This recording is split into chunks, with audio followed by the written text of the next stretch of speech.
the beginning of the 20th century, China looked much the same as it had for hundreds of years.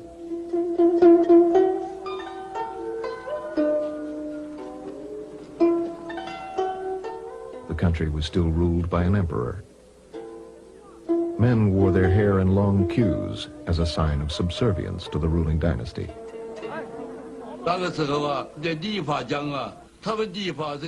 In the old days, barbers carried all their stuff on a shoulder pole, and they worked in the street.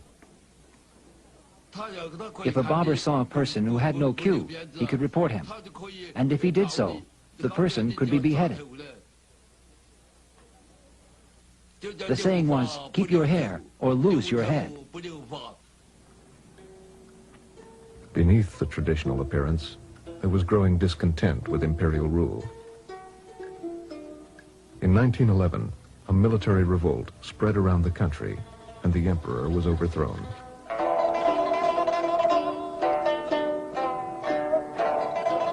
Men cut off their queues in a symbolic gesture of revolution. Sometimes at the city gate, I saw people with big scissors. Whenever they saw someone with a queue, they cut it off.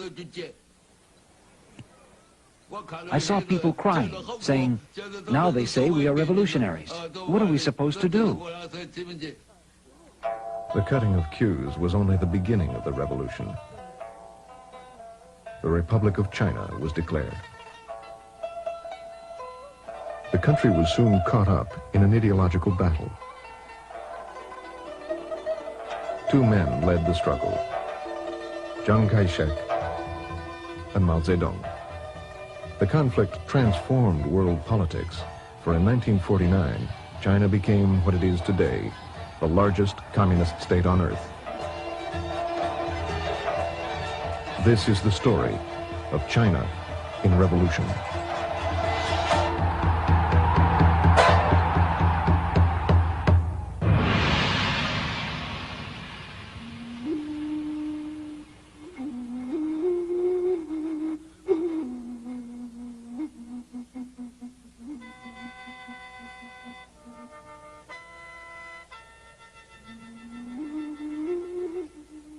In the early years of the Republic, the central government was weak and ineffective.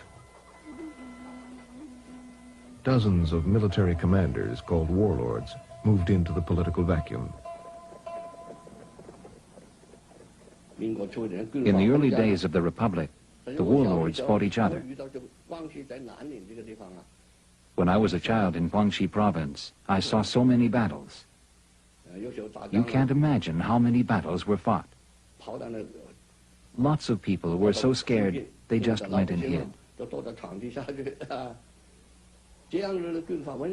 When warlords got into a fight, people's lives were completely devastated. The warlords were a diverse group. The warlord of Manchuria was a major figure in national politics. The opium warlord made a fortune growing poppies.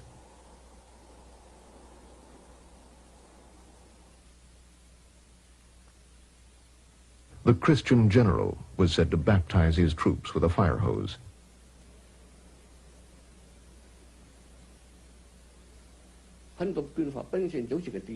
Many warlords were landlords. They were often supported by a certain foreign power. In the early years of the Republic, China was torn apart by foreign powers. For instance, Guangxi and Guangdong provinces were under the influence of England and Yunnan of France. Since the 19th century, England, France, Germany, the United States, and Japan had traded with China. They based their interests in the major ports around the country.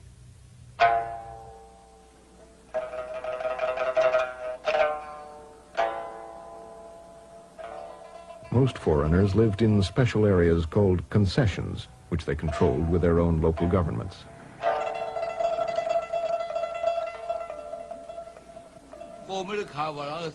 We didn't have the term imperialism. The term came later.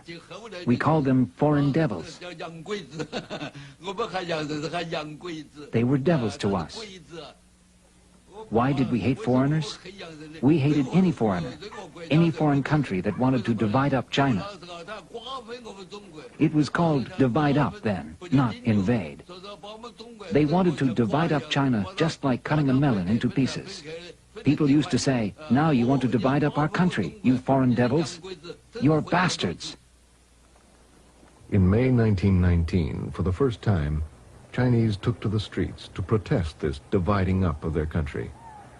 They saw that the problems of imperialism and warlords had pushed China to the verge of collapse. The demonstrations sparked a vocal nationalism and an intense search for political solutions. One of the few political leaders addressing these problems was Sun Yat-sen. Sun was the leader of a coalition group called the Nationalist Party. He was a charismatic man whose speeches attracted many to his cause.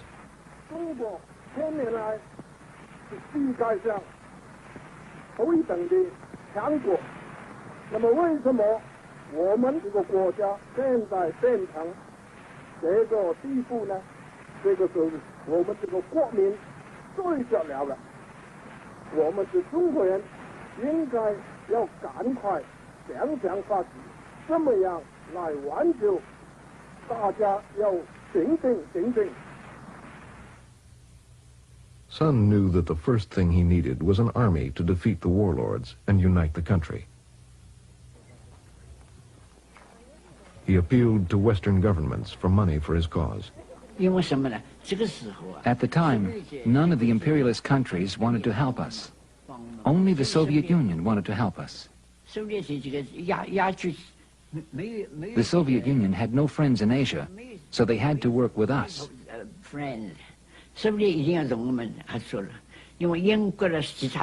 England and the other countries didn't want us to be united. It appeared the Soviet Union did want to help us. China had to be united, so of course we cooperated with them. One condition of Soviet help was that the Nationalist Party allow members of the newly formed Chinese Communist Party to join. Sun agreed, and in 1924, the Soviets helped him set up a military academy just outside Canton.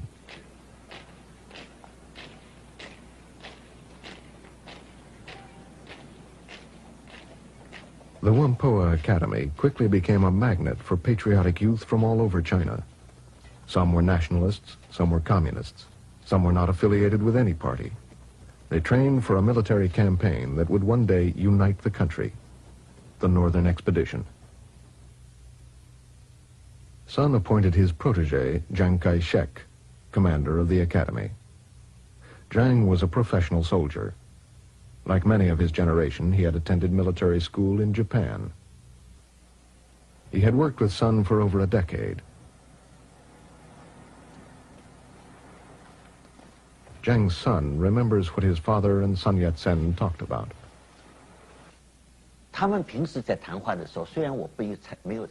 Although I wasn't usually included in their day-to-day conversations, there were times when they were walking, having tea, when I heard them talking about national affairs. And when they talked about national affairs, they were very serious, very enthusiastic.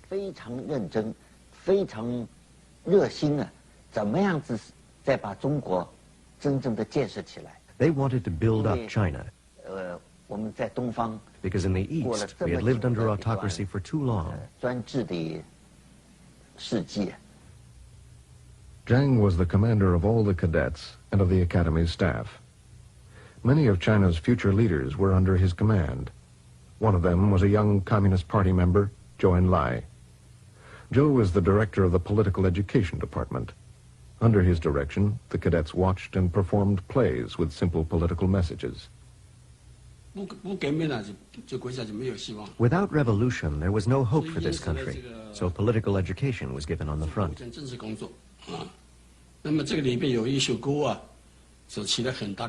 Songs played quite a big role. The song goes like this.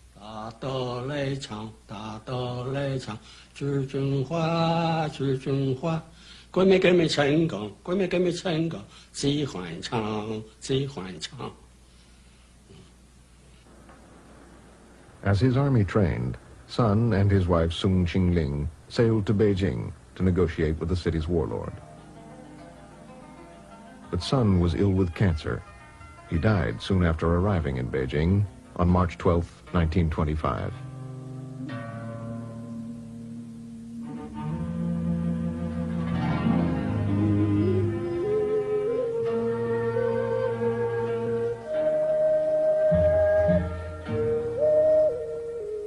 In death, Sun was revered as the father of the Chinese Republic.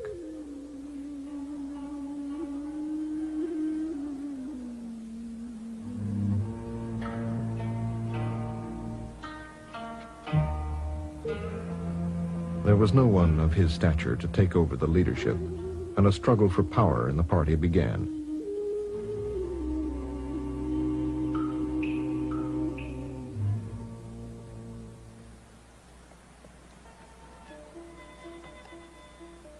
Chiang Kai-shek emerged the victor. In June 1926, he was appointed Commander-in-Chief of the Northern Expedition, the campaign to unite the country.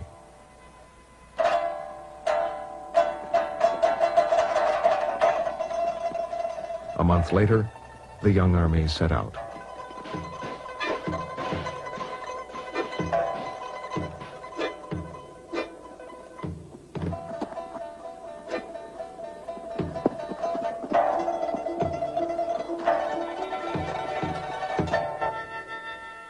Full of patriotic enthusiasm, they won victory after victory.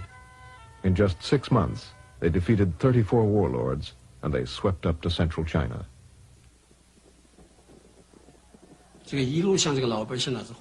All along the way, the people welcomed us.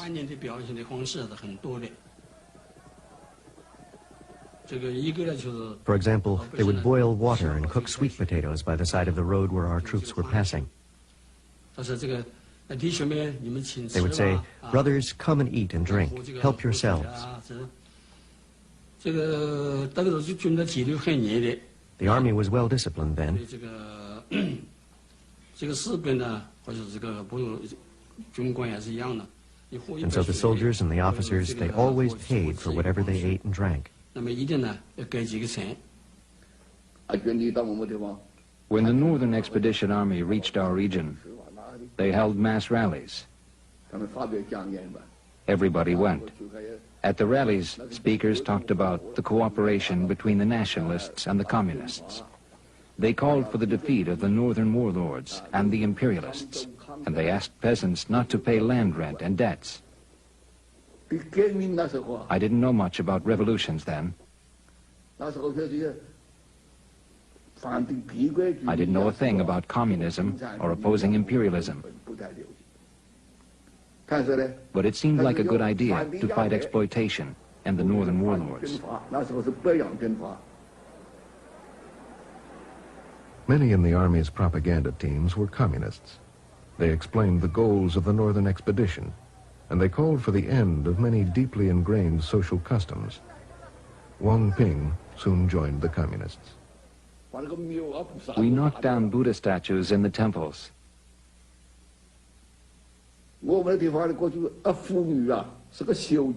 Foot binding was still popular where I lived, and we urged young girls not to bind their feet, and women who had already done it to undo their feet.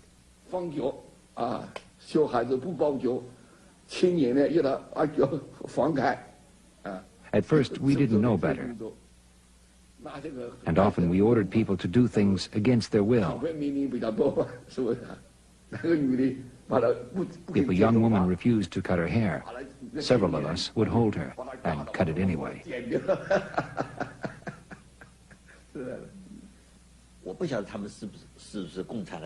I didn't know what they were up to, communism or whatever, but I saw that they made trouble.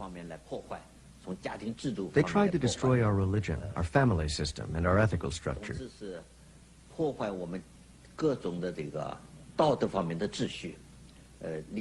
For instance, young people's respect for the old. My father told me that the biggest fault of communism was that it was inhuman. So what seemed to be cooperation between the nationalists and the communists during the Northern Expedition was actually only our temporary concession.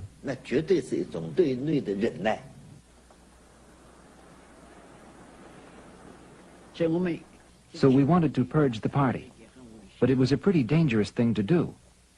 We could have been finished off. Both sides might move at the same time. The communists were all among us. The problem was how to do the purge. Chiang planned to purge the communists when his army reached Shanghai. Here, communist workers, led by Zhou Enlai, had formed armed guards and taken control of the city.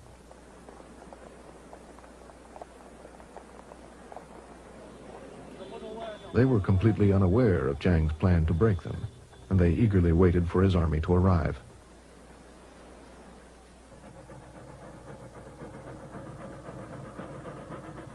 Nationalist troops moved into Shanghai. Chiang struck on April 12, 1927. About 1 in the morning, I saw some guys in plain clothes run over.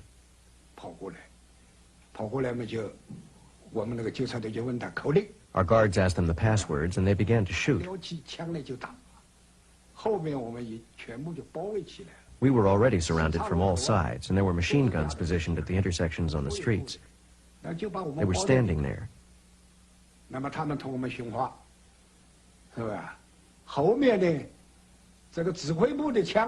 Back at headquarters, all our weapons were taken away.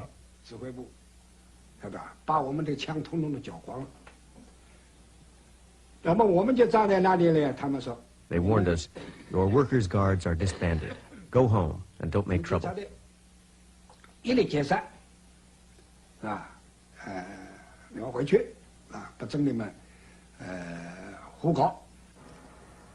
Chiang Kai-shek's army was in firm control of Shanghai.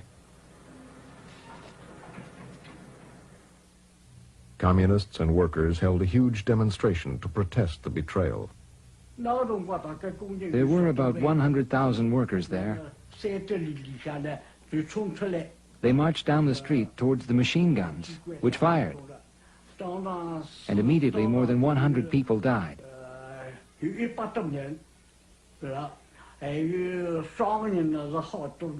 Many more were wounded. Many were injured. It was raining that day. Bashan Road was a river of blood.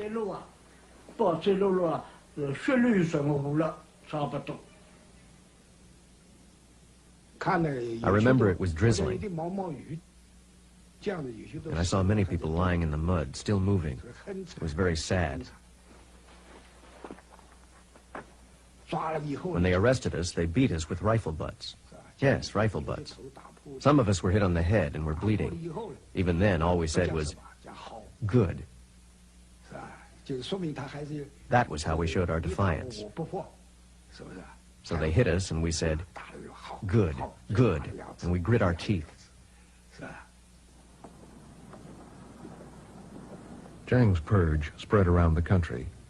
Unions were closed. Communists and left-wing organizers were arrested.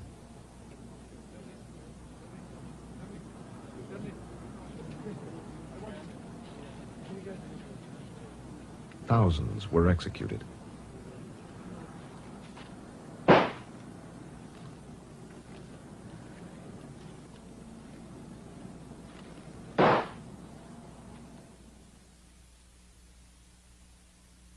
Only days after the purge in Shanghai, Chiang established a national government in Nanking. He now controlled China's economic heartland, and over the next few years, he expanded his control.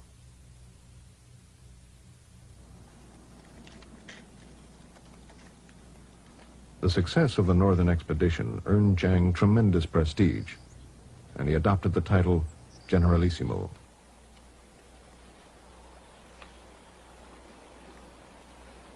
Chiang had made himself the heir to Sun Yat-sen. He strengthened this position by having Sun's body brought to the new capital in an epic journey.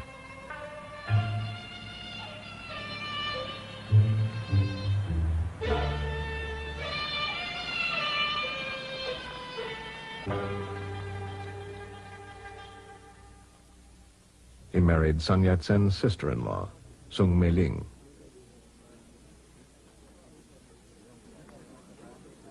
She came from a wealthy Methodist family. She had gone to school in the United States, and her English was excellent.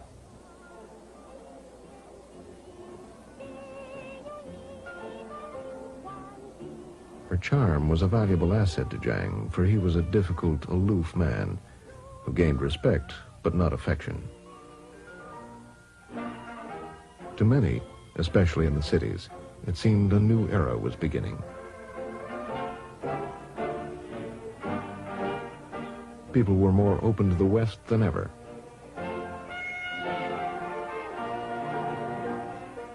Jiang's government began modernization programs. The modernization is the way we keep our ancient traditional virtues, but we adopt Western technologies and Western modern social science in a way that brought to the poor. Specifically, I noticed the medicine, the building of new hospitals. It was a time of construction. Transportation and communications were modernized. The currency system began to be unified. Education was expanded.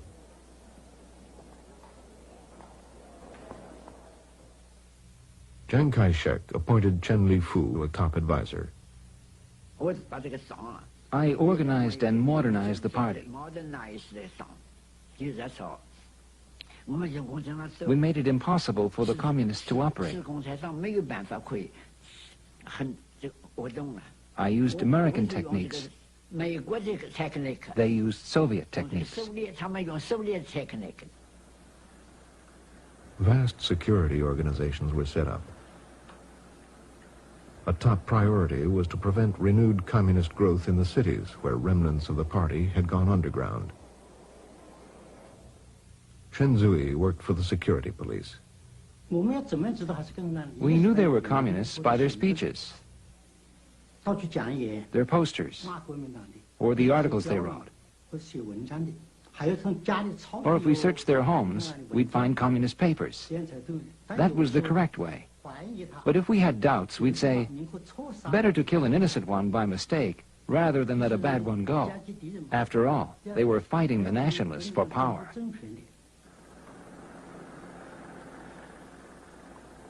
In spite of the security police, the communists began to rebuild support in cities where working conditions were often brutal.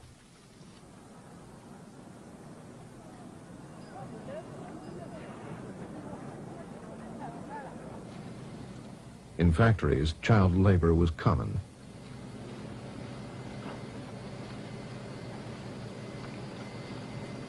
In silk production, very young children worked plucking cocoons from boiling water.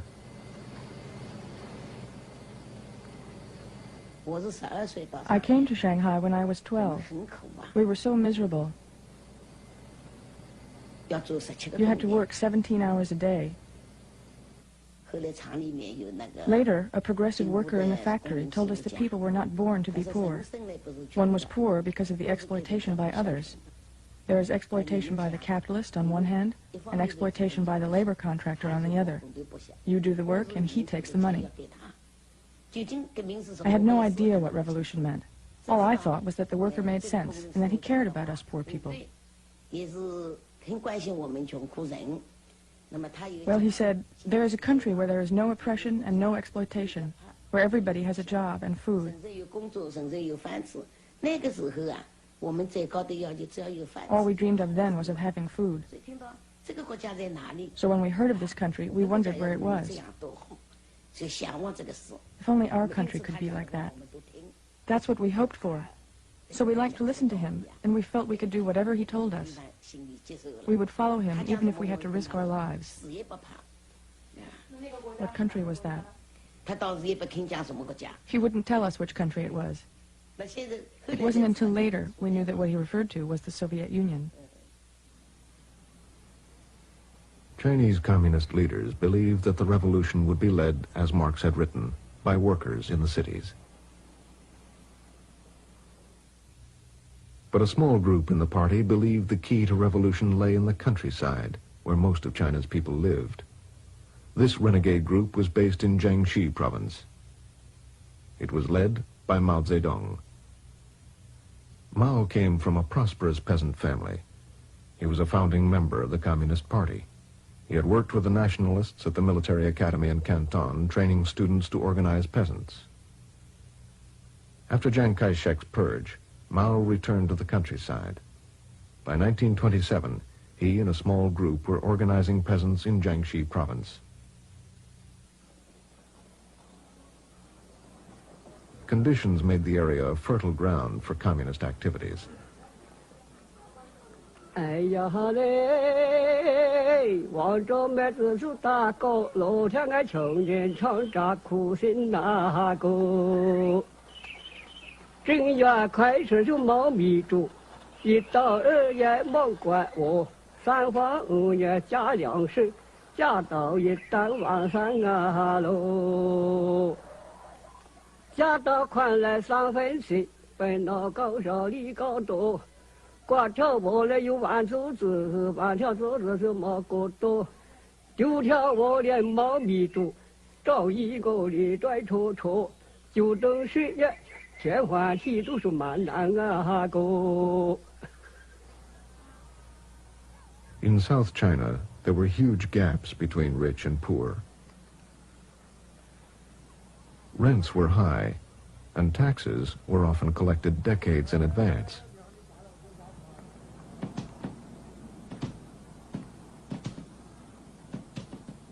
Landlords were called the masters of the earth. One of the 4 tyrant landlords, by the name of Joe, came to our house and saw my 15-year-old sister and took her to be his wife. He not only wanted to take my sister, he also wanted me to be his maid. I was only 7. My father refused. So he demanded 1,000 silver dollars to buy a maid instead. My father didn't know what to do. Rather than let me be a maid, my father sold me as a child bride.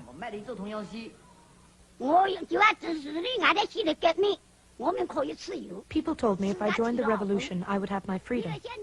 I could choose who I wanted to marry. If I didn't join, I'd have to marry this man who was over 30. So I thought if revolution could save me from this, I would join. The communists organized peasant associations and began social reforms.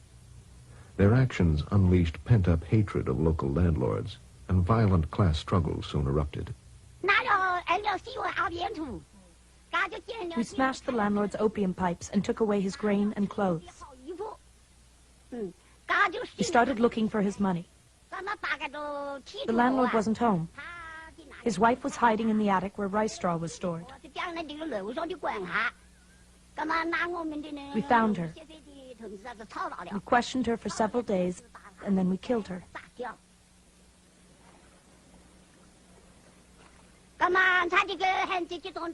We gave the grain to those who had nothing to eat. Some got about 50 pounds, some got 100. We gave the clothes to those who just didn't have any, so the poor were really eager to join us. By 1930, the communists had set up a government in Jiangxi. Mao had joined forces with Zhu De, another veteran revolutionary. Their men formed the Red Army, which Liu Hanshao joined. I often saw Chairman Mao. He was tall and thin. When he went out, he rode a white horse. We didn't have cars then. When he went to work, he would be followed by 8 security guards, 3 to carry lanterns and 2 to carry his lunchbox.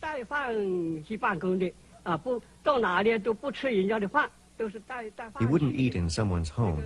He took his meals wherever he went. Sometimes when there was a meeting, he would stand on a mound and shout slogans. He would shout, "Advance to Nanjing! Advance to Nanking! Take Chiang Kai-shek alive!"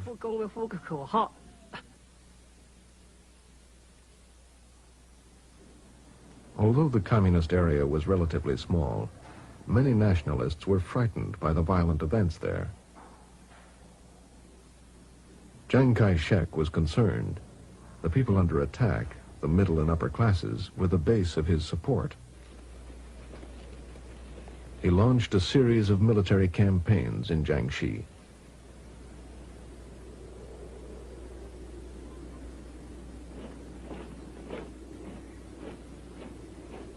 They were defeated. Our main forces would lure their troops, lure them into the mountains, like we did in the battle at Longgang. We would lure them in and then pull back. This is called pulling back your fist before you strike. It was like drawing them into a bag. And suddenly we'd surround them and wipe them out. Understand? We'd lure the enemy deep, deep into the Soviet area. And then suddenly surround them. We wiped out their 18th Division this way. All 9,000 of them, from the commander down to the cooks. Not one escaped. This is called mobile or guerrilla warfare. Chiang's forces were defeated by these guerrilla tactics 4 times, but he continued to attack. In 1934, he launched an ideological offensive called the New Life Movement, a mixture of traditional Confucian values and European fascism.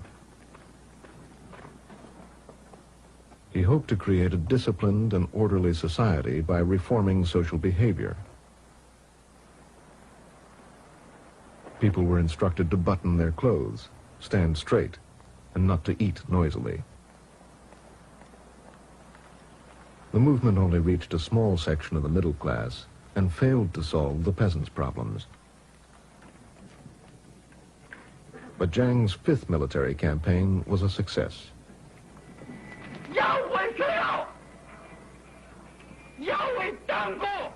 In an all-out effort, Chiang had gathered nearly 1 million soldiers and all the military machinery he could muster. And he changed tactics. We adopted the tactic of moving step by step. The stronghold tactic, do you understand? For instance, I could walk 20 miles a day, but instead of 20, I would only do 10. And I would stop and dig trenches and build blockhouses. Since the communists didn't have cannons, they couldn't take well-defended blockhouses. So our troops worked very hard to build them, and we wouldn't advance until a place was firmly in our control. This was how we tightened our stranglehold on the communists.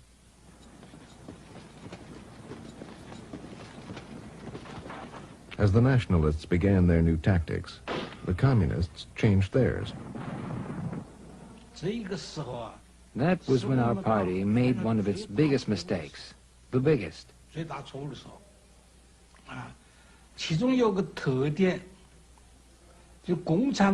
What happened was that the Communist International sent an advisor, leader,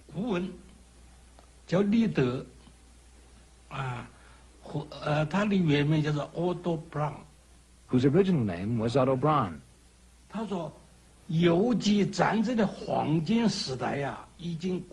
He claimed that the golden age of guerrilla warfare was over, and that it was now time to develop positional and regular warfare.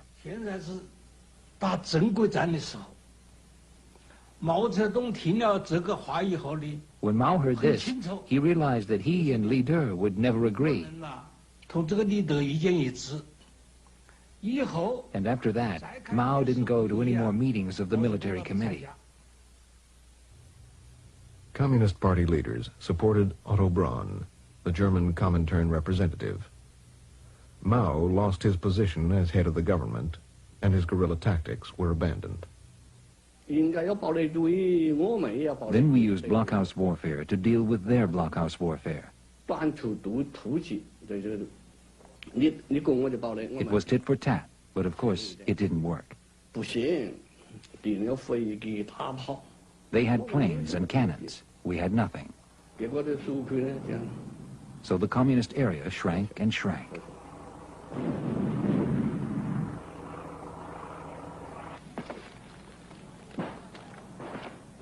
The nationalists were winning.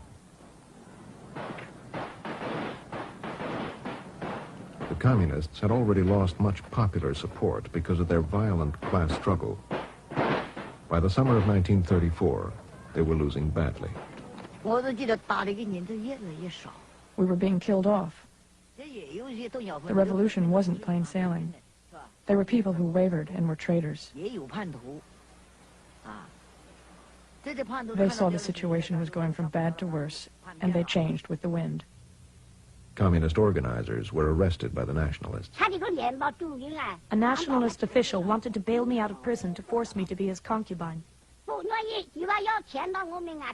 I didn't want to, but they threatened me, saying, if you won't, we'll put a firecracker in your vagina and light it.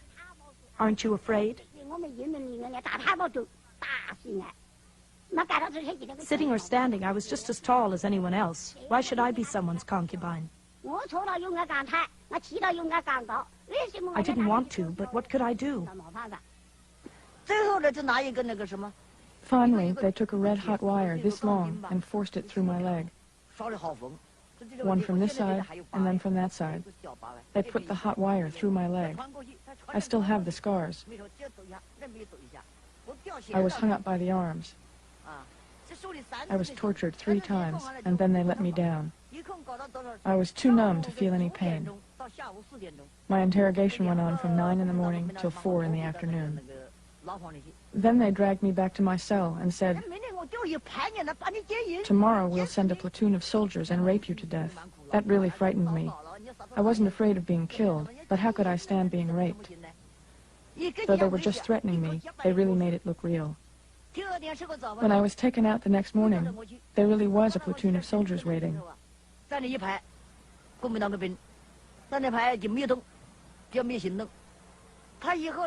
The officer said, just look at those men. If you don't confess, you'll be raped to death, right here. I said, I don't know who is a communist, and I'm not a communist leader. I'm just a laundrywoman. I didn't tell them a thing, and in the end, they sent me to the concentration camp at Zhejiang. They never got anything out of my mouth. In October 1934, nearly 87,000 communists broke out of the nationalist blockade. They began a forced retreat which became known to the world as the Long March.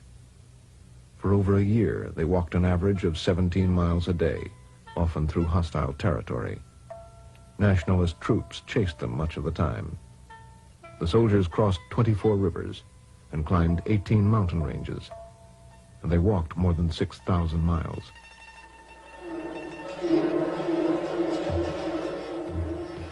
For the survivors, it is remembered as one enormous battle going on forever.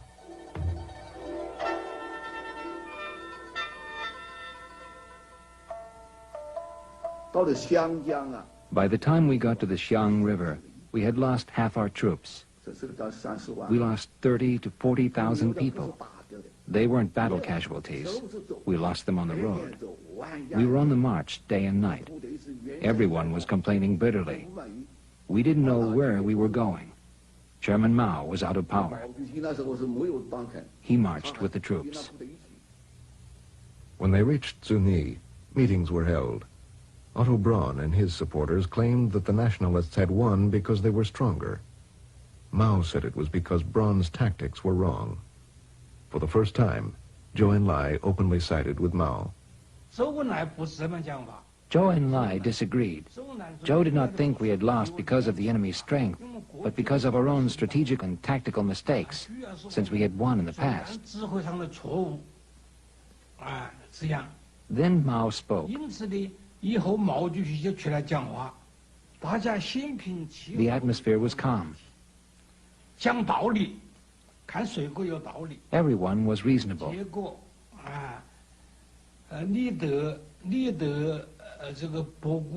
In the end, most decided that Li De and Bogu were wrong. Most people agreed with Mao's ideas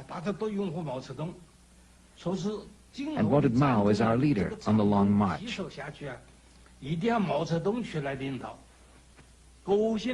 We were so happy. We called an officers' meeting. We had a meal, 2 dishes. Oh, we were banging on the tables with our chopsticks. Yeah, yeah, banging on the tables.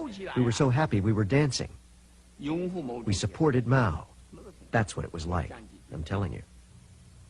The meeting was a victory for Mao and his belief in guerrilla tactics. He became the leader of the Long March, and soon of the entire Communist Party. Otto Braun lost his influence. From this time on, the Chinese Communists received virtually no help from the Soviet Union. The march went on. The soldiers continued to face the threat of relentless nationalist attack, and nature, which was often just as lethal. When they crossed the snowy mountains, most of the troops who came from the south were completely unprepared. It was snowing, and there were hailstorms.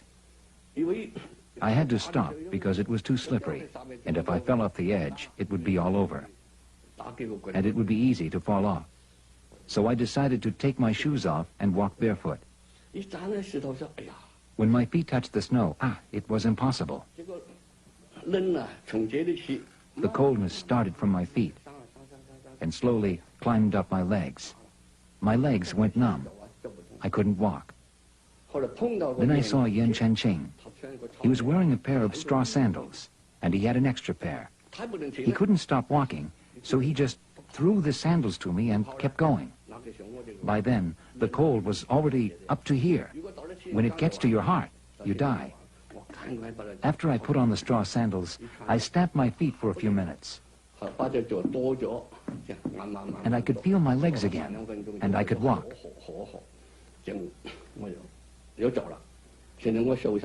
I still have a photo of us.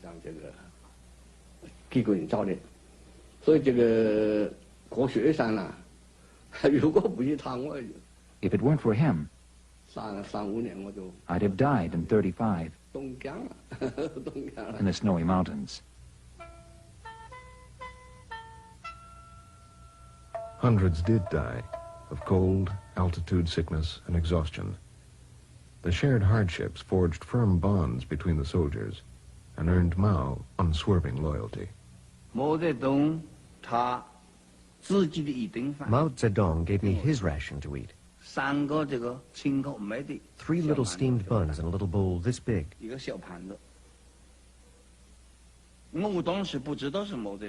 first I didn't know that it was Mao's. In one bite, I ate 2 of them. When I found out it was his meal, I stopped eating. He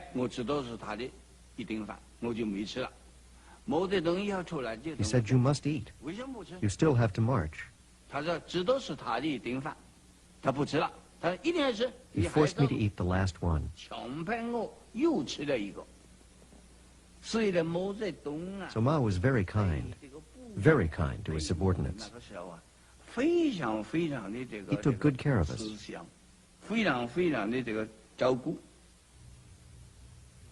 The army now had to cross the grasslands. More people died here than on any other part of the march. There was nothing there, absolutely nothing. As far as you could see, all there was marsh, the endless marsh. No trees, no houses, nothing. Stepping on the grass was like stepping on bean curd. It was soft. From time to time, someone stepped in the wrong spot and fell into the mud. If you fell in up to here, it was all over. When the mud was up to your chest, no one could save you. You could die at any second. You just couldn't tell. We finally got hold of a newspaper and learned that there was a communist base in northern Shanxi province. It was only then that we decided to go there. We needed to rest and regroup.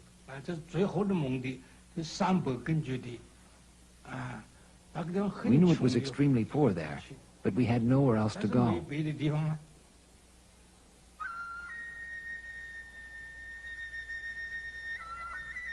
The Communists reached Yan'an, the end of the Long March, in the fall of 1935. 95% of the Red Army had been lost.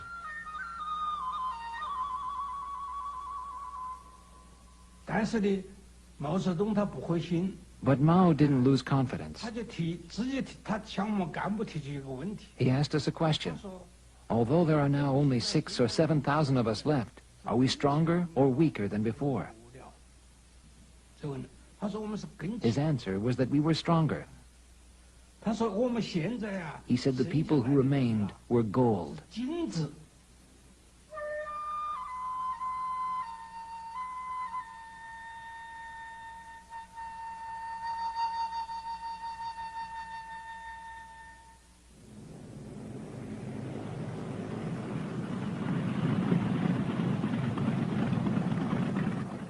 Chiang Kai-shek had nearly wiped out the communists. But he faced another threat, a foreign threat, which many considered more dangerous than the communists: Japan. For years, Japan had had economic interests in North China and Manchuria.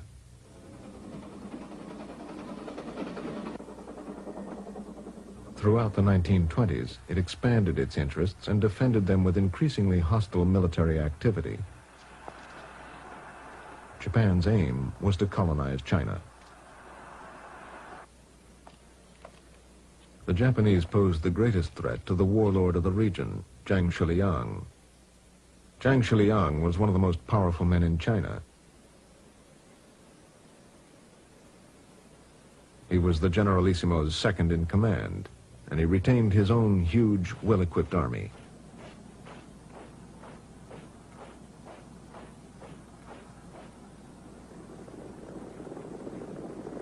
In September 1931, the Japanese attacked Zhang Shiliang's troops.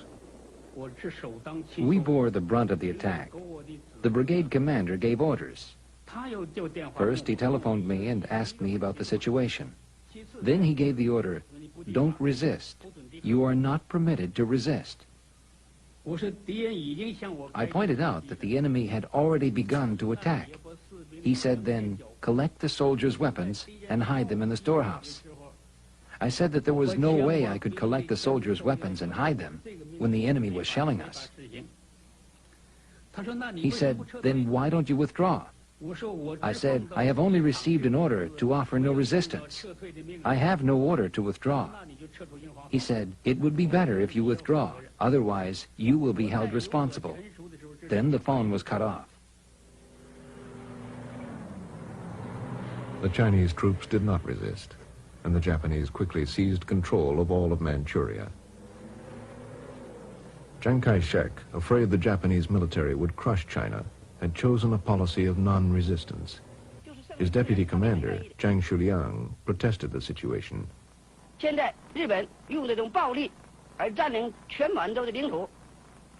Many held him responsible. Others believed he had received orders from Chiang Kai-shek, and they blamed the government. We should have resisted. If I had been brigade commander, I would not have withdrawn. I would have resisted until daylight. When a foreign army attacks the cities of another country in broad daylight, I don't think that can be justified to the world. We have a saying, an army is maintained for 1,000 days to be used for one. Why didn't they fight? I was very angry.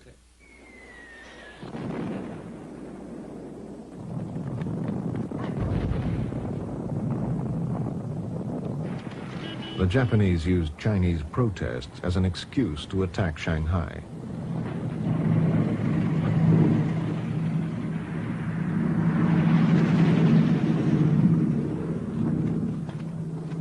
This time, there was hard-fought resistance. Hello, everybody. This is Floyd Gibbons speaking. This was the last stand, the last barricade of the Chinese forces of the 19th Route Army that opposed the advance of the Japanese Marines through these ruins. Hardly a month ago, families lived in these places, fathers, mothers, and children. This was all that they had in the world. In that part of Chapay occupied by the Japanese, all means of communication are being destroyed. All Chinese found in this quarter are forced to undergo a thorough search as snipers. Possession of arms is taken as conclusive evidence of guilt, and the punishment is certain death. A ceasefire was declared in Shanghai, but prospects for peace were dim.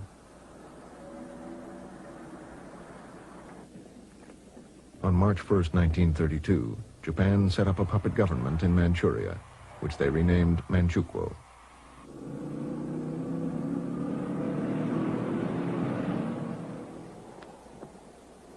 They installed the former boy emperor, Puyi, now a young man, as head of state.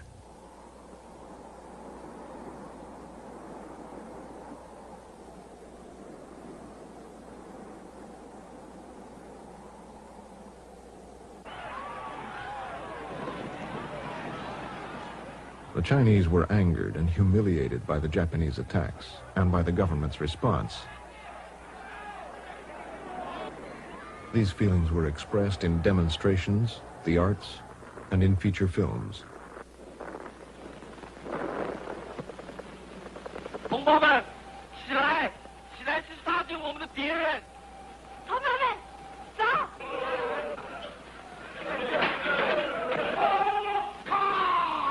看着敌人，看见，同志起来！民族万岁！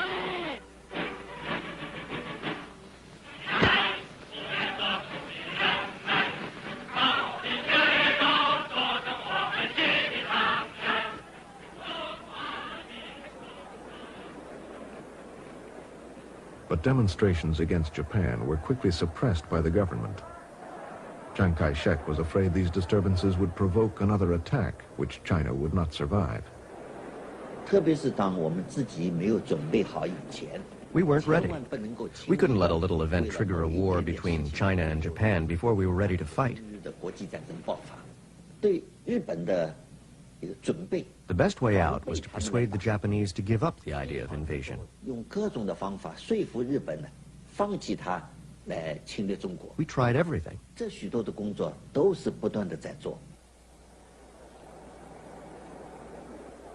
The nationalist policy was that to resist foreign aggression, the country first needs internal pacification. This was stated by Chiang Kai-shek, and it was in all the papers. It was absolutely necessary to wipe out the communists before we could fight Japan. Mao and Zhu De knew that Chiang would strike while they were still weak from the long march. In an effort to prevent this and to harness popular anti-Japanese feeling, Mao called for the nationalists to unite with the communists against Japan. Mao declared, "We cannot even discuss communism if we are robbed of a country in which to practice it." But Chiang continued his plans to attack the communists. Again, Zhang Xuliang, seen here next to Chiang, disagreed. He and his men only wanted to fight Japan to recover their homeland. But they could not make the Generalissimo change his mind. In December 1936, in a desperate act which shocked the country, Zhang Xuliang ordered his commander kidnapped. Sun Mingzhu and some heavily armed soldiers stormed Chiang Kai-shek's residence. When I got to the bedroom, I saw that it was a mess and no one was there. I felt Chiang Kai-shek's bed. It was still warm, so I knew he hadn't been gone long. So we went up, and behind the hill I saw him squeezed between two rocks. It was a spot that everyone called Tiger Stone Rock. He was standing there. He was very frightened. His face was covered with dirt. He was in pajamas because he hadn't had time to get dressed. I saluted and said, "Please, Generalissimo, come quickly." I was afraid that someone might shoot him. I felt a heavy responsibility. The day he was kidnapped, our Central Committee immediately held meetings. In the evening, we held an emergency meeting. Everyone was trying to figure out how to save him. Madam Chiang flew to Xi'an.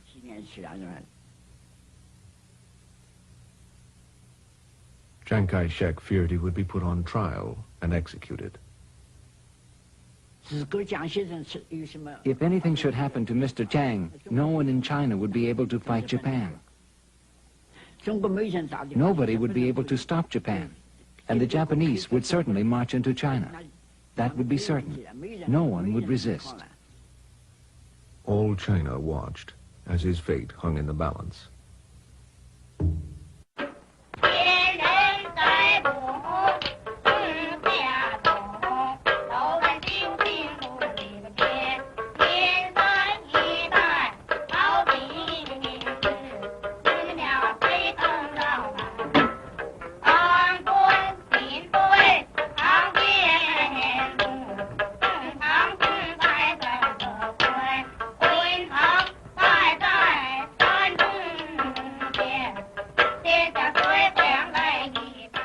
Shanghai, China, the Paris of the Orient.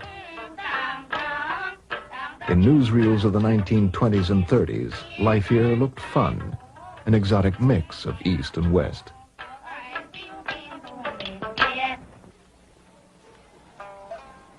The reality of China was different. Most Chinese lived in the country, where their lives continued largely untouched by the 20th century.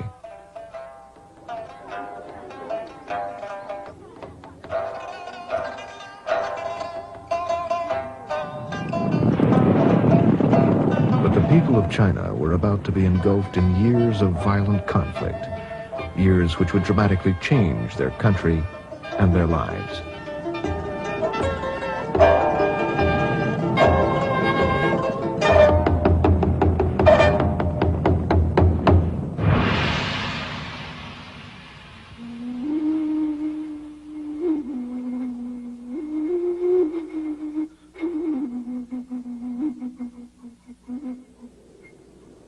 In these years, China's leader, Chiang Kai-shek, faced two major threats to his power.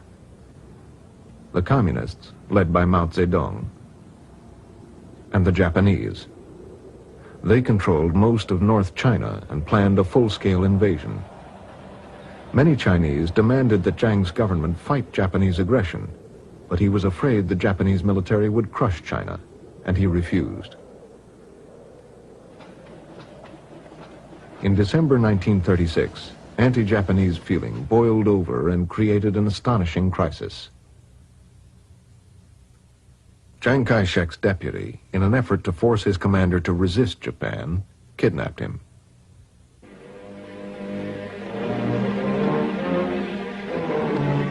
New thunder over China, a storm which the world fears. Through the tea races the shocking news of the kidnapping of Chiang Kai-shek, who is given credit for unifying the nation. Some say the most ominous kidnapping in history which threatens world catastrophe. And now again the whole world... As the world waited, Madame Jiang flew to be with her husband. Zhou Enlai for the Communists went to help negotiate. The negotiations went on day after day. Finally, Jiang was released.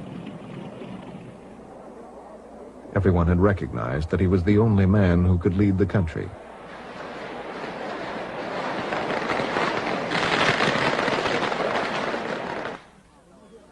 And he had at last agreed to work with his old enemies, the Communists, against Japan.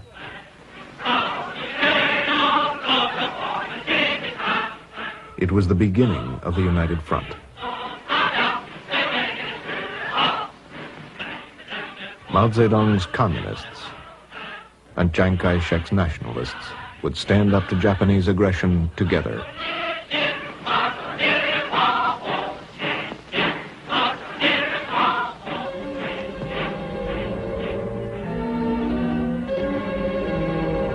Here's where it started. The Marco Polo Bridge, a few miles southwest of Peiping. On July 7th, 1937, fighting broke out on this bridge between Chinese and Japanese troops. Within days, Japan launched a full-scale invasion of China. It was the beginning of World War II in Asia.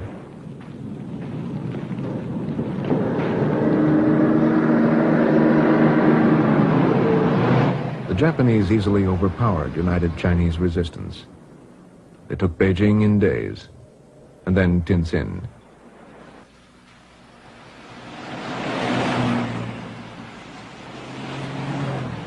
The Japanese swept inland.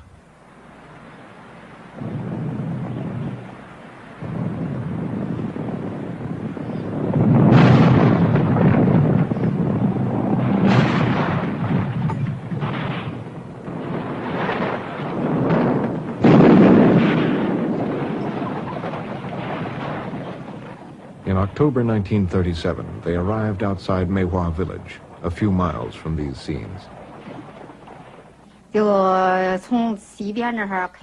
Japanese devils entered our village from the west side. They started killing and burning their way through the village. They were just brutal.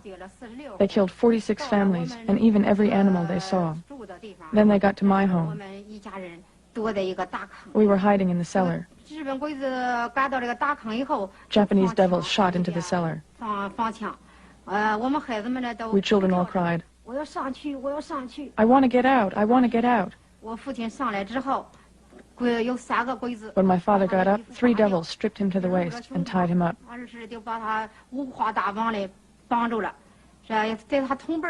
He was tied up with more than 10 other men.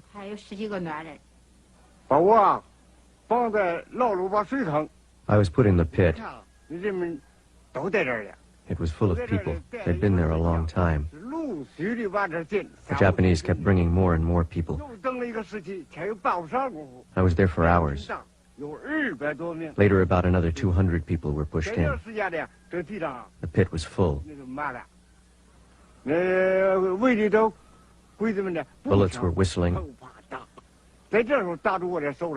A bullet hit my hand. It felt numb and hot. It didn't hurt. I didn't move. It got dark. I ran away.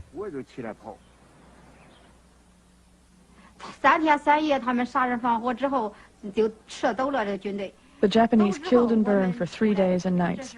Then they left. My grandfather and mother started looking for my father's body. They found it in that big pit. There were bullet holes in his chest. He was killed by the Japanese devils.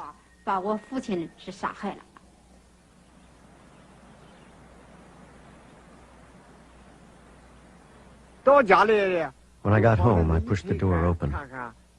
It was quiet. No one was there. I wondered what had happened to them. I looked everywhere and I couldn't find them. I went outside. I saw that there was fresh earth in the courtyard. I thought someone must be buried in it. And I went over to the well. The winch had been torn out. People were in there, too. I asked a couple of people to help me. I found my grandmother, mother, and 2 sons buried in the earth. I pulled my wife and 3-year-old out of the well.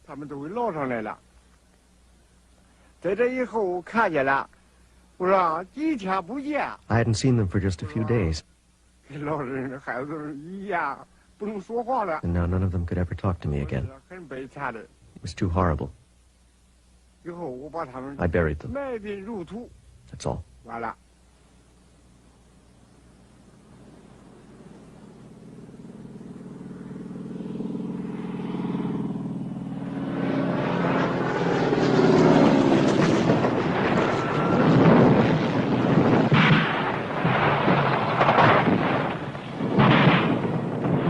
Shanghai was bombarded.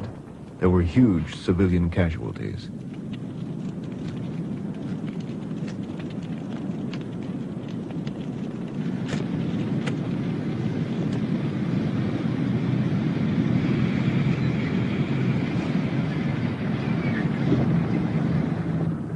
Nationalist troops fought hard, but they were forced to retreat.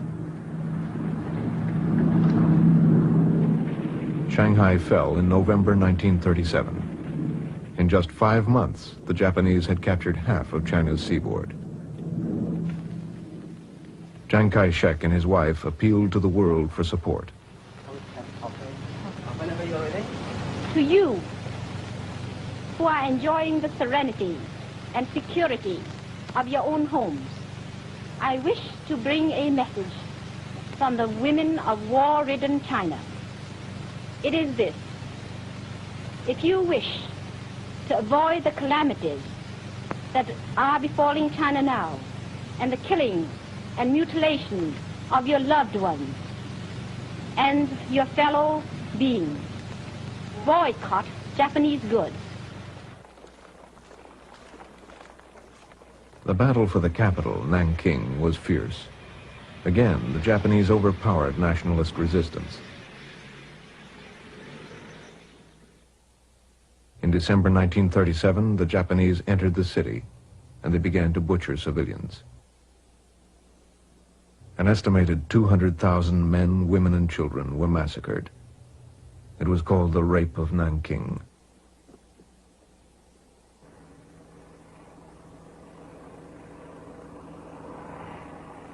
By June 1938, Chiang was desperate. He ordered the dikes of the Yellow River broken, hoping the flood would stop the Japanese forces. The people in the area were not warned. For them, it was catastrophic. 11 cities and thousands of villages were flooded. Millions were made homeless. Hundreds of thousands died. And the Japanese continued.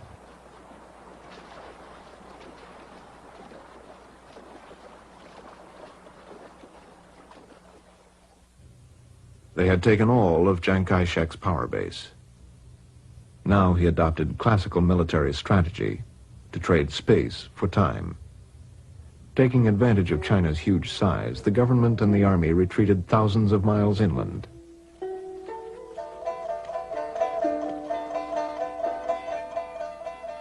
Schools, universities, and businesses followed, and people.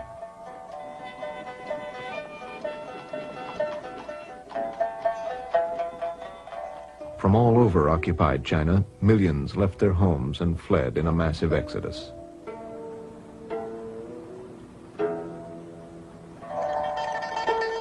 The government moved to Chongqing in Sichuan province. It was a remote, undeveloped region ruled by warlords and had never been under Chiang's control.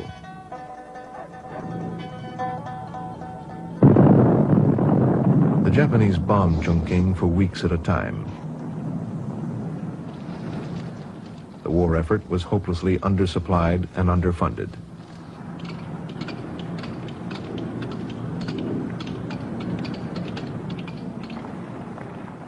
Chiang shored up his government with propaganda and parades.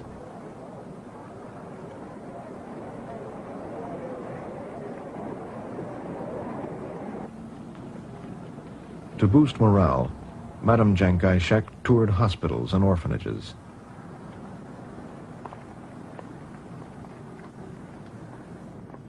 Chongqing held on.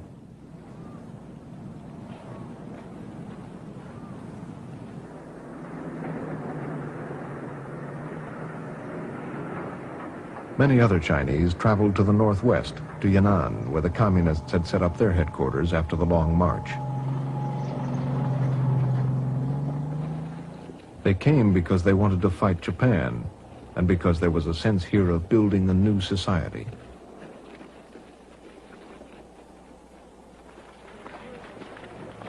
The atmosphere of these early days is remembered as one of enthusiasm and exuberance, the Yan'an spirit.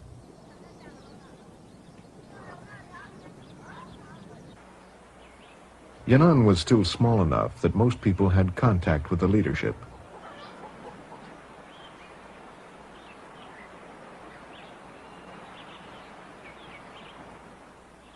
Mao was developing some of his most important theoretical work. He was adapting Marxism to conditions in China.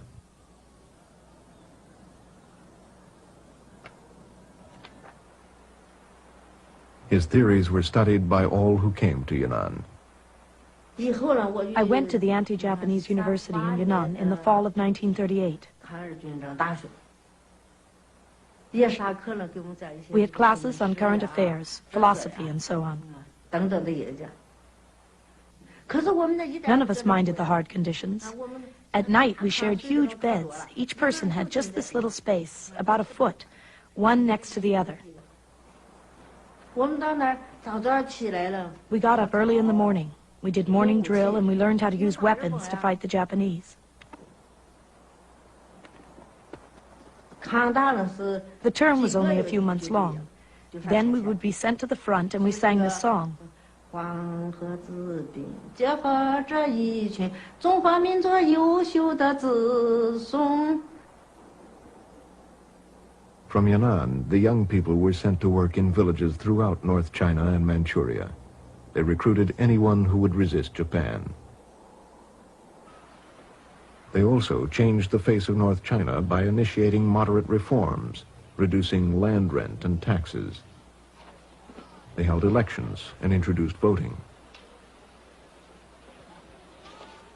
The communists carefully built rural middle-class support, and they avoided the violent class struggle they had used in the past.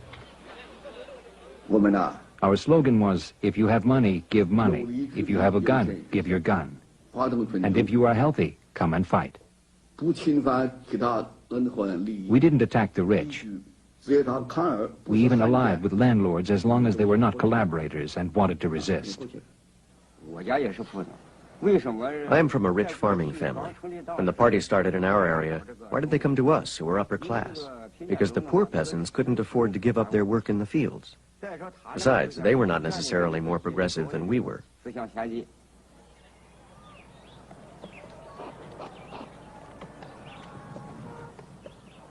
Women were the most constrained by tradition.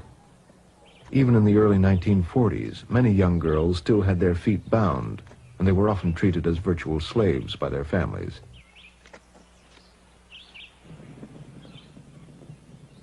For example, a woman had no rights in her own family. Since she had no income, she was dependent. When someone knocked on the door asking, "Is anyone home?" she would say, "No, there's no one here." See, she didn't even think of herself as a person.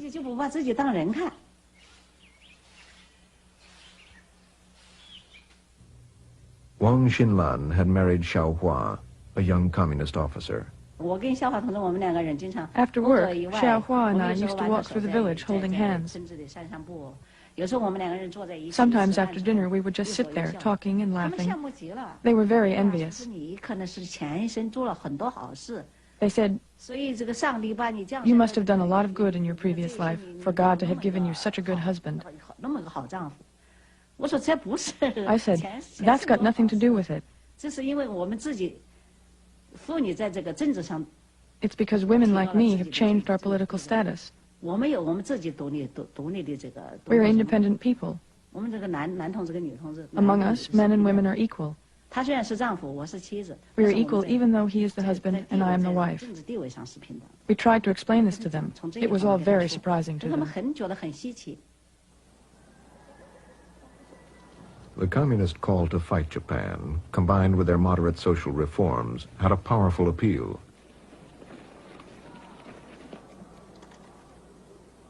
Throughout North China, the party established a solid base of support. And the resistance they organized was effective.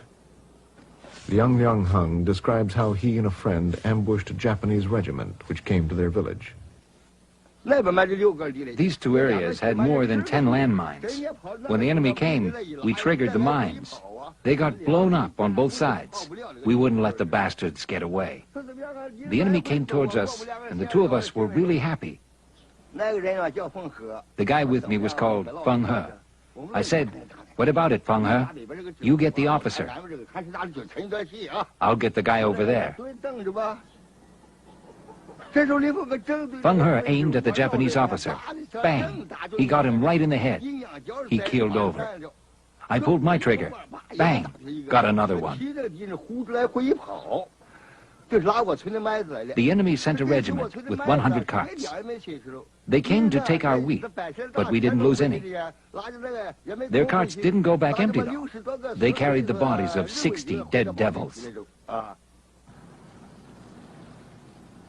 The Japanese responded to communist resistance with a campaign of terror called Burn All, Kill All, Loot All. They decimated any village with communist connections and fragmented communist control of the region.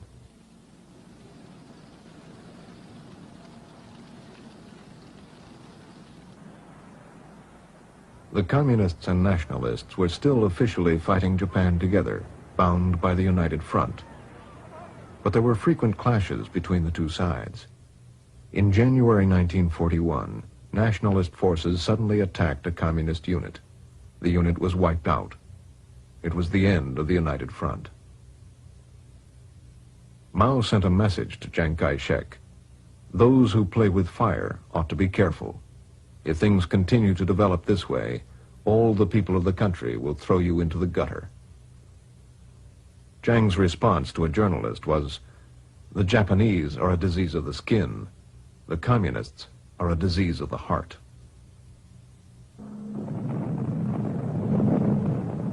Chungking, the Japanese continued to bomb Chiang Kai-shek's wartime capital. By December 1941, the war had been going on for nearly 5 years. Nationalist armies had taken beating after beating. Japan was winning the war. Japan launched a surprise attack on Pearl Harbor, and the United States declared war on Japan. I knew then that Japan was bound to be defeated, bound to lose the war. Today, we, the people of the United States, fighting a desperate rearguard action against the Japs, grimly realize that our future depends upon holding a fighting China as our ally. Well, may we ponder what might happen if China should fall, if the full force of Japan, now deadlocked in China, were released to strike into India, into Australia, into Mexico or Canada, or California. Despite the propaganda, the Allies gave China low priority. They were struggling to survive the war in Europe.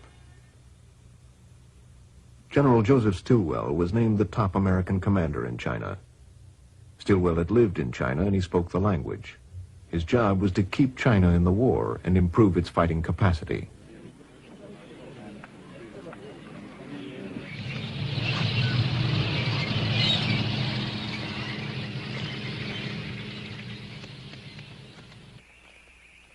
He commanded Chinese troops, and he believed that, properly trained, they would be among the best in the world.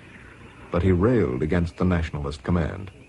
He would speak in expletives to me about the Chinese generalship, because he would find them pig-headed, vacillating, they'd change their mind. And again, Jiang would not want to commit a large force to gain an objective. He would send it in driblets, and it would then be consumed by the Japanese in driblets.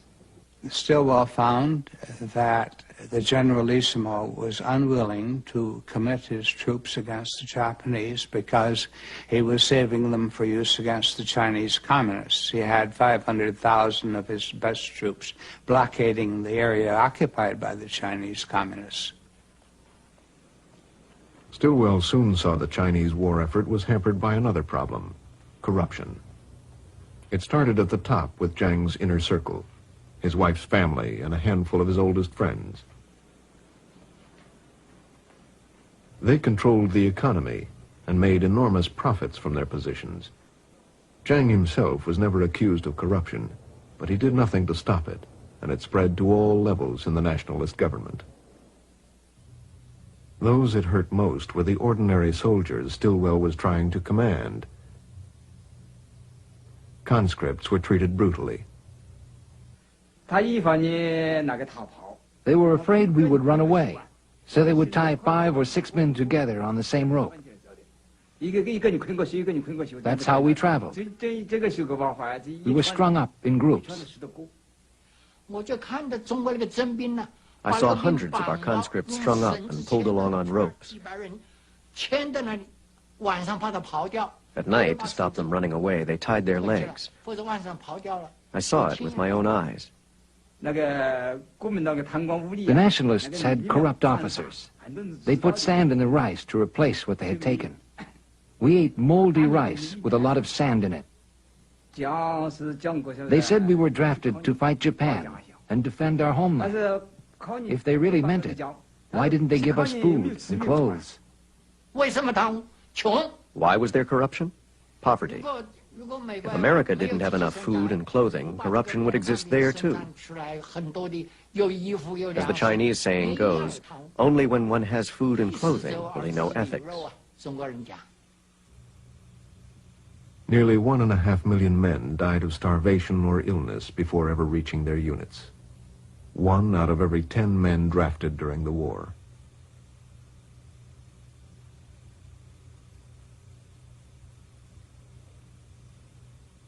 Stilwell and the Foreign Service officers filed reports about nationalist corruption and other problems to no avail. Nationalist censorship and the American media bolstered Jiang's image.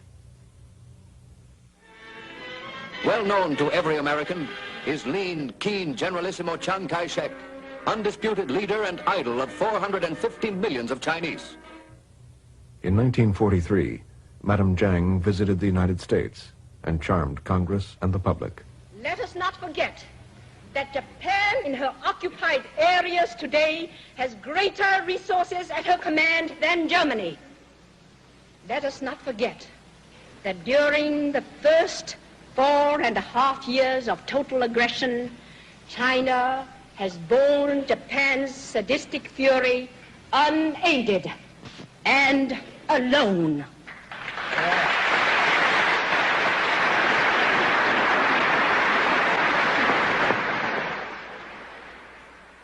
She repeatedly requested huge amounts of money and supplies for the government. When the U.S. Treasury expressed reservations, Jiang threatened to sign a separate peace with Japan. And so millions of dollars were sent. No one had to account for the money, and much of it simply disappeared. To be fair, I must say that in any government, at any time, there will be situations we don't like. Some unfair and illegal behavior. This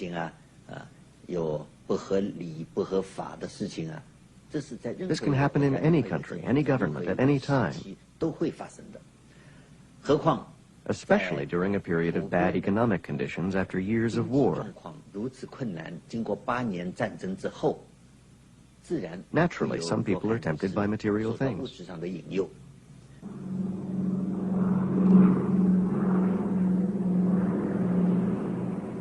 In August 1944, a group of American officers flew deep into northwest China to Yan'an.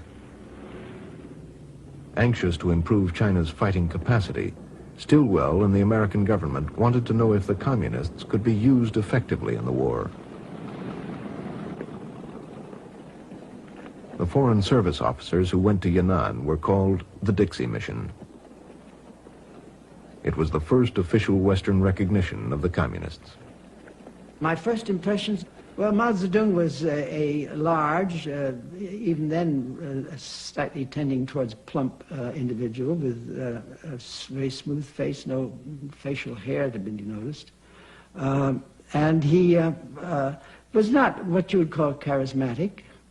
He was straightforward, did not dwell on polite phrases at all, but there was no question that he was the boss. Everyone was deferential to him, including people like Zhou Enlai and Zhu De. They looked to him, and when he spoke, no dog barked.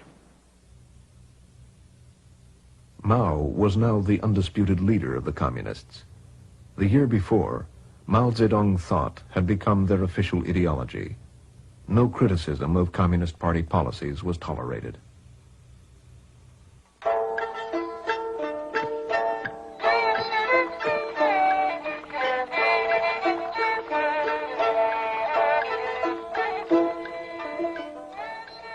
The communists wanted to create a good impression, for they wanted American help in the immediate struggle against Japan, and they hoped for long-term support when the war was over. The American officers spent a year in Yan'an assessing the communists' organization and their military potential. Apart from a few Russian advisors, they saw no evidence of Soviet support. With full U.S. government approval, the Americans instructed the communists on strategy and weaponry. They watched guerrilla tactics.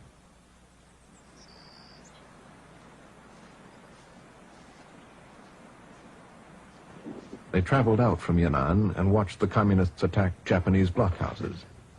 They saw that the communists controlled huge areas in the countryside of North and Central China. Patrick Hurley, President Roosevelt's personal representative, visited. His mission was to mediate between Jiang and the communists. When Hurley arrived in Yan'an, the plane sat down and the door was flung open, and there stood Hurley in his Major General's uniform, you know, glistening in his white mustachios and his 6'3", and he let out a Choctaw war whoop. And of course, the Chinese are much too courteous to stand and say what goes on. You know, they just I suppose they assume that this is the way foreign devils behave when they appear upon a scene somewhere. China was a very complex phenomenon, and it really baffled him, I think. He had great difficulty with identifying who the various Chinese were. He had Mao Zedong was Mustang, and the nicknames that grew up there in an attempt to identify people was a very clear indication that he really was somewhat at sea, shall we say. Despite cordial appearances, Hurley's mediation went badly and led to deep communist mistrust of him. Hurley supported Chiang Kai-shek and did not seem to take the communists seriously. The Foreign Service officers made a different assessment. I reported on the communists after my visit there that I thought that they would probably win in China. And the reason I think that that would happen is that they had popular support. I mentioned, I think at the time, that they were a democratic force. That was a misnomer. They were a popular force, and they had a popular support. And only in that sense were they democratic. Relations between Jiang and Stilwell were deteriorating. Stilwell, on behalf of the American government, demanded that Jiang make sweeping changes in his army. Stilwell talked about the bad things in Jiang's government and Jiang's arrogance. He also asked that part of Jiang's troops be placed under his direct control and that Americans be appointed high-ranking officers. Chiang Kai-shek did not accept that. But all those were not the main disagreements. The biggest disagreement was that Stilwell wanted to send weapons to the communists, to arm communist troops, which was the last thing Chiang Kai-shek wanted. Jiang demanded Stilwell's recall. John Davies asked for a transfer. Almost every American officer with in-depth experience in China was fired or resigned.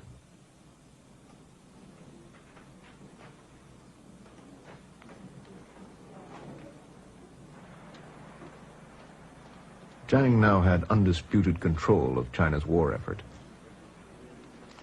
Stilwell was replaced by General Wedemeyer, who was much more sympathetic to Jiang. And the war with Japan was soon to be over.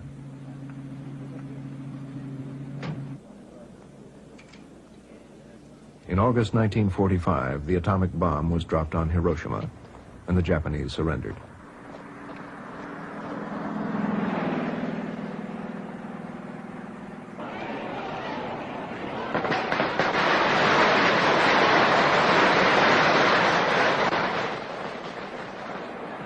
In the victory celebrations, Jiang was the hero of China.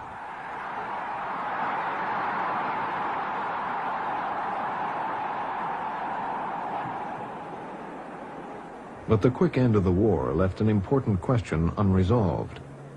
Who would take the Japanese surrender in North China? The communists raced to get their armies north.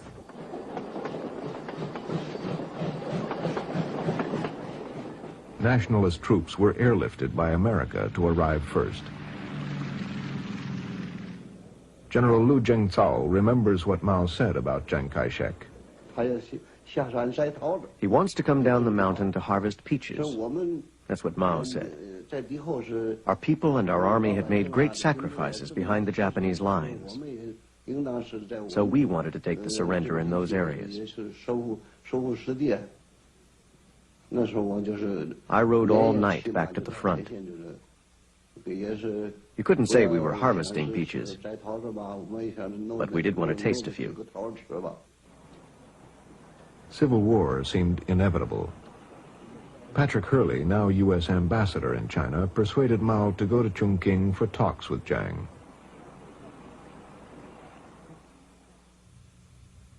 The two men had not met in nearly 20 years, since the days of Sun Yat-sen in Canton.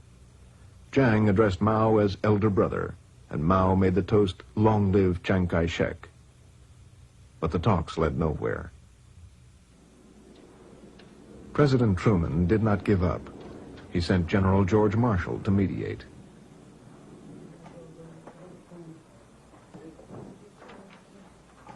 An agreement was signed, and then quickly broke down.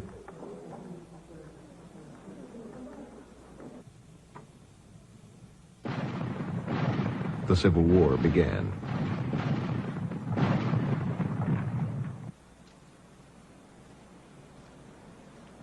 At first, it went badly for the communists. In March 1947, Mao announced to his troops that they would withdraw from Yan'an because of a successful nationalist advance.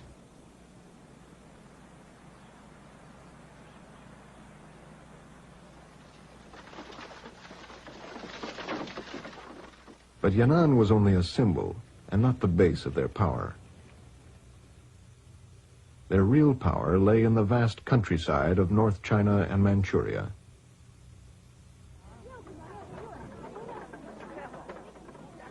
It had been built up during the war with Japan, when moderate reforms had attracted support from all economic levels of society.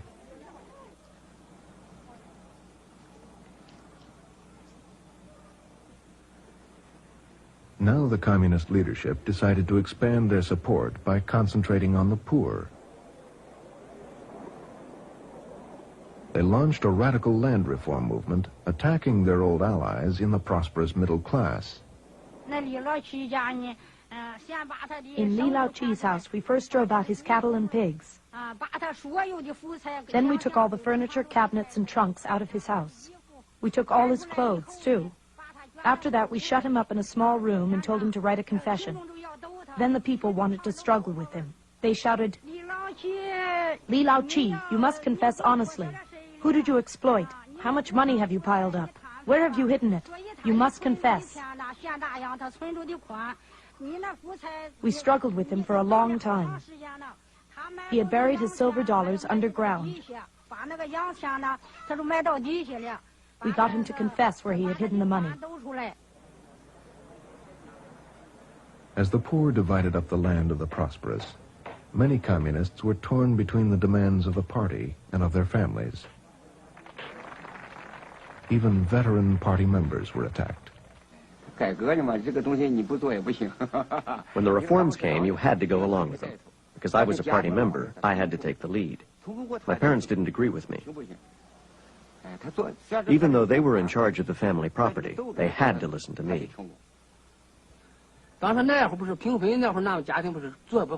At the time of the land reform, my family had a new cart, a horse, a donkey, and about 5 acres of land. We had a large family and enough food. And so one night, they sealed up our house. All the landlords and rich peasants were locked up in one spot before the mass rally. I went and saw the situation was no good. I was afraid the struggle meeting might go wild. I was scared. The meeting began. My father was Wang De, and they tied him to a post. Everyone in the village was there. And then they went crazy. Some innocent people got beaten and some bad people got beaten.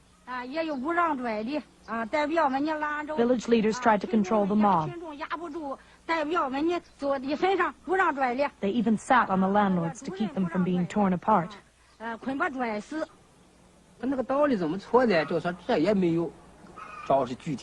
What they did was wrong. They ignored the facts.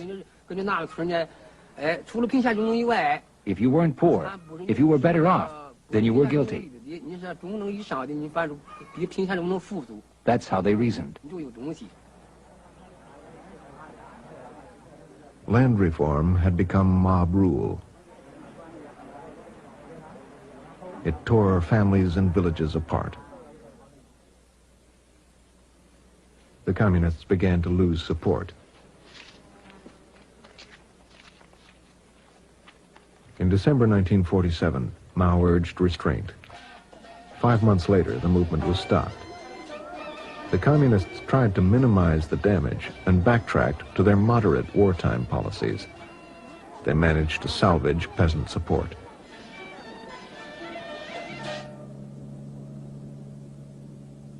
In the cities, people's lives had not improved after the war.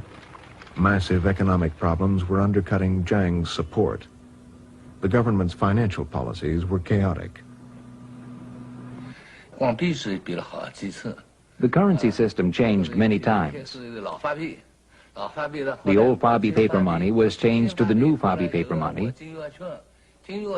Then that was changed to the gold yuan. Then, when there weren't enough gold yuan, it was changed to the yuan shikai silver dollars. There was also gold, and even American dollars were used. The currency system was in complete chaos.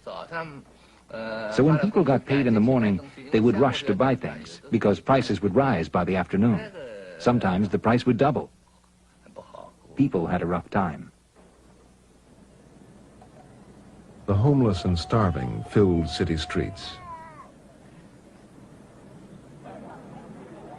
Black market trading and corruption were widespread.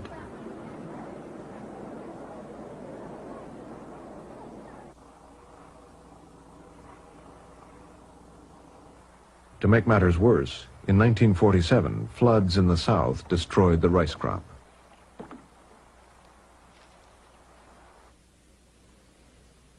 And in the north, there was a devastating famine. In response, the United Nations Relief Agency sent millions of dollars in aid. America continued to send vast quantities of war surplus and millions more dollars to help Jiang in his struggle against the communists. Many were certain that Jiang's family was embezzling huge amounts of this aid. He and his wife continued to ask for more. In 1947, President Truman sent Albert Wedemeyer back to China to assess the situation. Although it was clear that Jiang's government was corrupt and losing support, for America there was no alternative. Wedemeyer urged Jiang to effect immediate, drastic political and economic reforms. At the same time, he recommended more U.S. aid. Wedemeyer's recommendation that we continue to support the government of Chiang Kai-shek has to be considered in the context of the times of the Cold War, in which the Chinese communists seemed to be allied with the Russians, and the hope that somehow or other military aid might contribute to the survival of Chiang Kai-shek's government. But American aid could not win the war for Jiang. He made the crucial mistake of overextending his forces in the north. The communists responded with a change in tactics. They mounted a major offensive against the nationalist armies in the cities.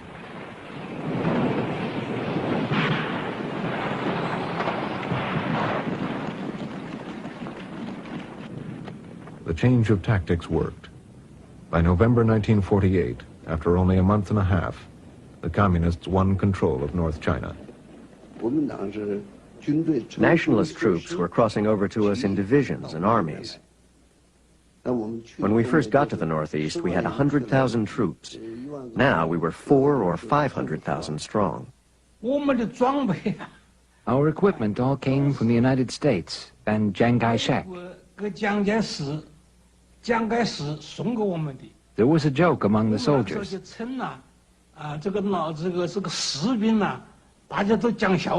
They said that Chiang was our best supplier of American weapons.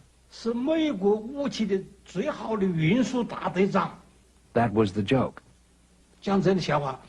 They said that after we win, we'll give him a medal that weighs a ton. Because he did such a good job for us. After 8 years of fighting Japan, nobody wanted to fight anymore. Even I didn't want to fight anymore. Chiang Kai-shek reprimanded me. This war has to be fought. If we don't wipe out the communists, we'll die without a place to be buried.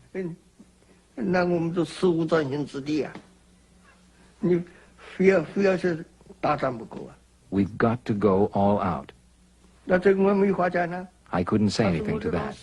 He was my teacher, my academy commandant. He had been my commanding officer for many years. All I could do was obey. With North China under communist control, the battle for central China began. Huang Wei led Chiang Kai-shek's crack 12th Army.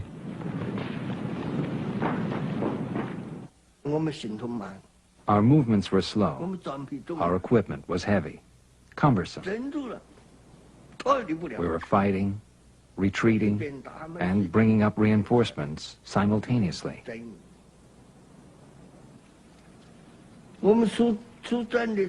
Our formations were beaten back bit by bit.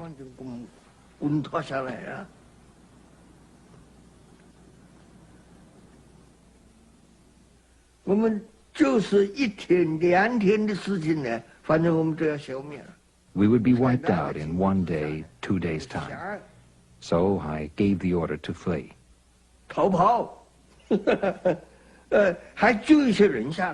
That saved some people.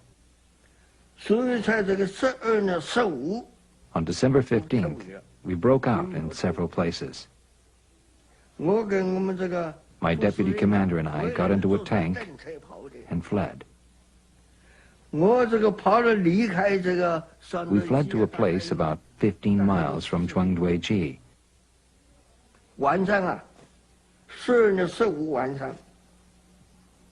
That evening, the evening of December 15th, the tank I was in broke down, couldn't move.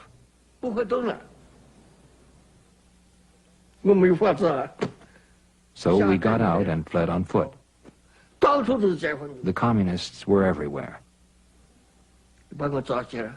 And they caught me. I became their prisoner.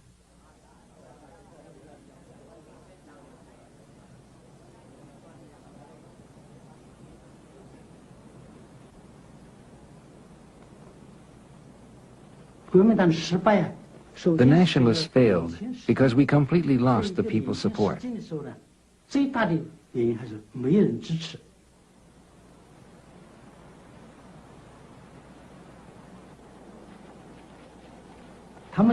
I had heard that during the northern expedition, the people gave us flowers and food. During the war against Japan, the people provided intelligence and helped us resist the Japanese. Once the Civil War started, we couldn't find anyone to give us even road directions. There's a saying in China, the water that carries the boat can also overturn it. On January 21st, 1949, 11 days after the battle for central China, Chiang Kai-shek resigned.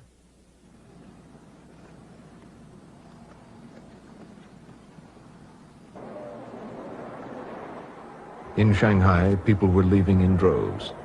Chiang Kai-shek and his government retreated to the island of Taiwan. It was carefully planned. They took a huge part of China's art treasures and all of the central bank reserves. U.S. aid followed. The last shipments of arms and ammunition were sent to Taiwan, not to China. The government of Chiang Kai-shek had already made its preparations for transfer to Taiwan.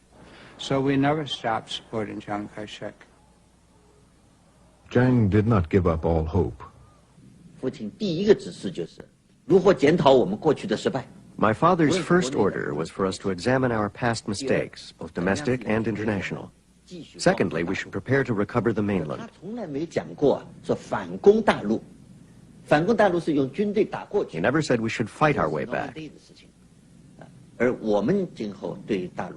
What we should do was help the people on the mainland overthrow the regime. So we've been making preparations based on this order since the first day in Taiwan.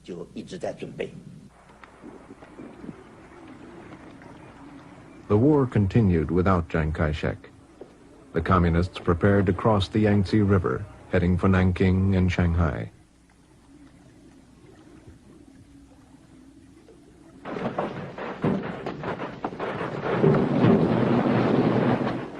They quickly overcame nationalist defenses.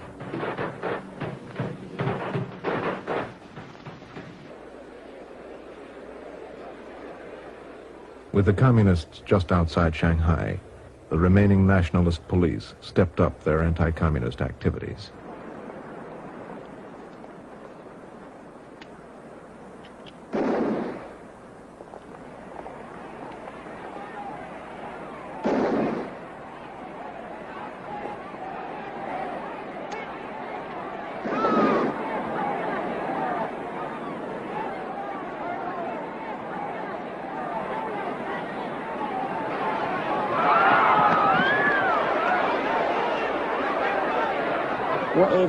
My husband had been arrested by the nationalists, and I couldn't find him.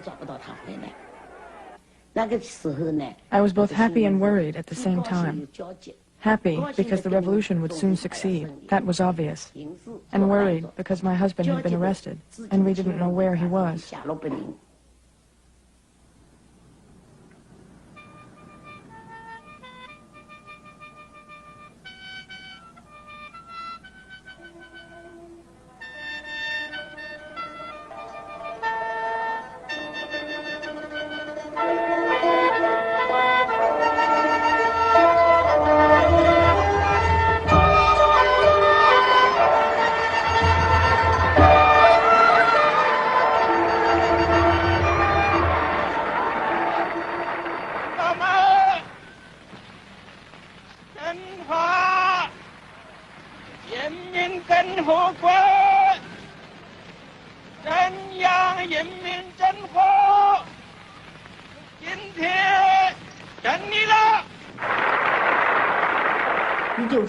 On October 1st, 1949, we listened to the radio.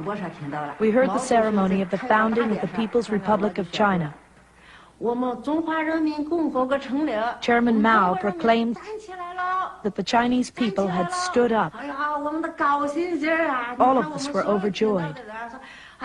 We jumped around. We were really proud and happy.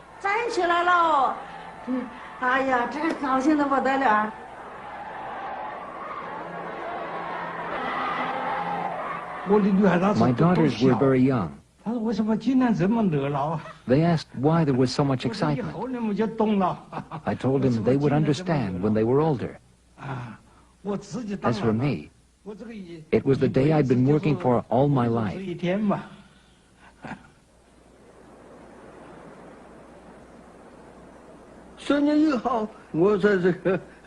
October 1st, I was locked up in the war criminals prison.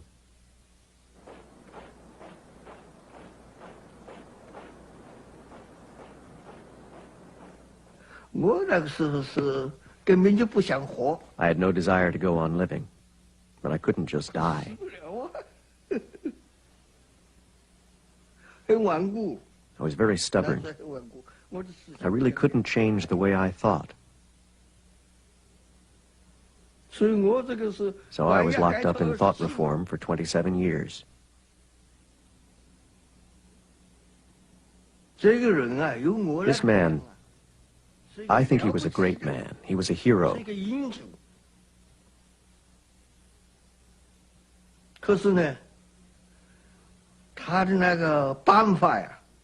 But his methods were the old ones of China.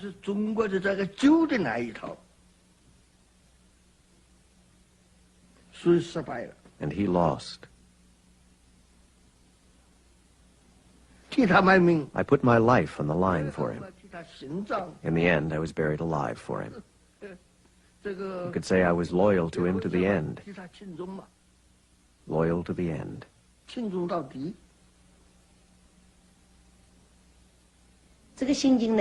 I felt happy on the one hand, because I had been looking forward to liberation so much, and it had come at last. On the other hand, I felt sad, for my husband was dead. But then we thought that people always die in revolution. No death, no victory. 光能冰雪上，一起来就往，拿起我们的武器，刀枪，走出工厂钱庄课堂，前线去吧走上，民族。